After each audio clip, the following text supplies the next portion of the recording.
दिल्ली के अंदर हमने बिजली मुफ्त कर दी, पंजाब के अंदर हमने बिजली मुफ्त कर दी, गुजरात में सरकार बना दो, 1 मार्च के बाद से आपका बिल 0 आएगा गुजरात के अंदर बिजली का। आज दिल्ली के मुख्यमंत्री अरविंद केजरीवाल जी एक बड़े बेटे का फर्ज निभाते हुए 2024-25 में एक नई क्रांतिकारी योजना लेकर आ रही हैं। ये शायद 2024-25 के बजट का सबसे बड़ा कदम है।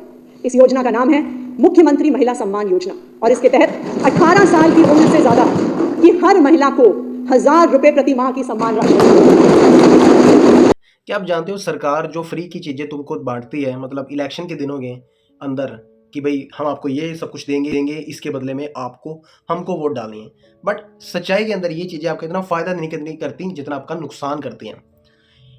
एक नुकसान नहीं, बहुत सारे नुकसान करती है, लेकिन थोड़े से फ़ायदे के लिए हम उस चीज़ को हटा कर सिर्फ ये देखते नहीं यार मेरे को बिजली मिल गई, मेरे को 1000 रुपये महीने का मिल गया, नहीं मैं तो आम आदमी पार्टी को वोट दूंगा।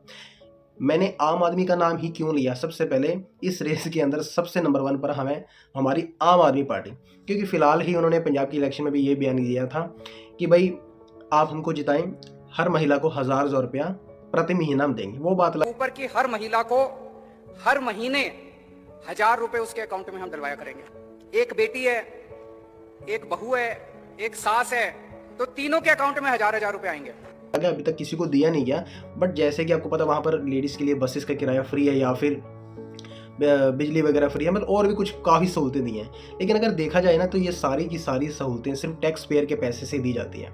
जब कोई सरकार जीत जाती है, उसके हाथ में सत्ता आ जाती है, तो उन्होंने क्या है कि टैक्स के पैसे से ये सारी अपनी बातें जो 10 वादे किए उसमें से 6 या 7 पूरे कर देने हैं। लेकिन ये कोई पैसा अपनी जेब से कोई भी नहीं बांटता, वो सारा का सारा हम जो टैक्स पे करते हैं ना, जैसे कोई भी प्रोडक्ट खरीदते हैं उसमें से हम टैक्स पे करते हैं सरकार को, उसी पैसे से ये घूम फिर कर हमको ऐसे मूंगफलियाँ दे देते हैं, हम वही मूंगफलियों को खा के खुश हो जाते हैं। तो ये जो एक सच्चाई है। अब इसकी दूसरी सच्चाई है, जिस पैसे को देश के मतलब विकास के लिए इस्तेमाल करना चाहिए, देश के मतलब उद्धार के लिए, मतलब एक देश के अच्छे के लिए इस्तेमाल करना चाहिए, वहीं पैसा तो फ्री में बढ़ जाता है। एट द एंड देश के विकास के लिए पैसा कम बचता है, जिस कारण से आपको पता ही है आगे की फिल्म स्टोरी, देश हमारा पीछे रह जाता है और देश के मुकाबले। और फिलहाल और यही सारा टैक्स का पैसा शाही खजाने से निकाला जाता है, और कल को अगर शाही खजाने में से पैसा कम होता है, एक मान के चलो, तो एट द एंड महंगाई बढ़ाई जाती है, और जिस चीज़ से तुम भागते हो वही चीज़ घूम फिर कर तुम्हारे आगे आ जाती है। और इसका सबसे अच्छा एग्जांपल दूं, मैंने पहले बोला था कि ये चीज़ देश को बर्बाद करती है। इसका कारण ये है कि कंट्री है वेनेजुएला। वहाँ के जो बड़े बड़े मंत्री थे ना, उन्होंने भी यही वादे किए थे अपने लोगों को कि प्लीज़ आप हमको जिता दो, हम आपको सरकारी नौकरियाँ सब कुछ देंगे, प्लीज़ आप बटन हमारा दबा देना कि हम जीतना है हमने वोटों के अंदर। तो उन्होंने उसी बंदे को जिता दिया जिस बंदे ने सबसे ज़्यादा वादे किए थे, और उस बंदे ने भी चलो घर भी दे दिए, जॉब्स भी दे दी। जॉब्स भी कौन सी दी?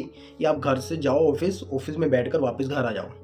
एट द एंड लोग काम करते नहीं थे, क्योंकि उनके पास सारा कुछ बना बनाया उनको मिल रहा था। देश पीछे हो गया, और वेनेजुएला कंट्री उन कंट्रियों में आती है, सऊदी अरेबिया से भी ज़्यादा पेट्रोलियम उस कंट्री के अंदर है, मतलब उनकी ज़मीन के अंदर इतना ज़्यादा पेट्रोलियम है। अगर आप गूगल पे सर्च करोगे तो नंबर 1 कंट्री है वेनेजुएला, जिसके पास सबसे ज़्यादा पेट्रोल है। बट फिर भी नंबर 1 गरीब कंट्री है। वहाँ के लोगों के पास कोई जॉब्स नहीं है, कुछ नहीं है, और वहाँ के लोग दूसरी कंट्रियों में जा रहे हैं, वहाँ पर काम धंधा ढूंढ रहे हैं, मतलब पूरी तरह से देश को बर्बाद कर दिया। तो बस मैं आपको यही समझाना चाहता हूँ, अगर आप वोट डालने के लायक हो गए तो सोच समझ के डालें कि भाई आप, हमारे लोग क्या करते हैं, अपना थोड़ा सा फ़ायदा देखते हैं, उस चक्कर में हम देश को बर्बाद मतलब देश को पीछे कर देते हैं, मतलब अपने थोड़े से फ़ायदे के लिए। तो प्लीज़ वोट थोड़ा सा सोच समझ के डालें। मैं ये नहीं बोल रहा कि आप बीजेपी को डालो या फिर आम आदमी को डालो या फिर कांग्रेस को, बट आप जिसको भी डालो थोड़ा सा सोच के डालो, क्योंकि ये वो ज़माना नहीं रह गया 1970 या फिर 75 का, जब लोग कम पढ़े लिखे थे। आजकल लोग बहुत ज़्यादा पढ़े लिखे हैं, हर किसी के पास मोबाइल है, सेल फ़ोन है। अगर आपको किसी चीज़ के अंदर भी डाउट लगते हो तो आप गूगल पे सर्च कर सकते हो, आपको हर इन्फॉर्मेशन मिल सकती है। तो प्लीज़ थोड़ा सा सतर्क, थोड़ा सा सर्चिंग के साथ करके आप वोट वगैरह डालो। बाकी अगर वीडियो अच्छी लगी तो प्लीज़ फॉलो और सब्सक्राइब जरूर कर दें। अगर यूट्यूब पर देख रहे हो तो प्लीज़ सब्सक्राइब करें, अगर फेसबुक पर देख रहे हो तो प्लीज़ फॉलो जरूर कर दें, क्योंकि यार ये सब्सक्राइब और फॉलो का सिलसिला इसी तरह चलना रहना चाहिए, क्योंकि यही मेरा आसन है आपके प्रति।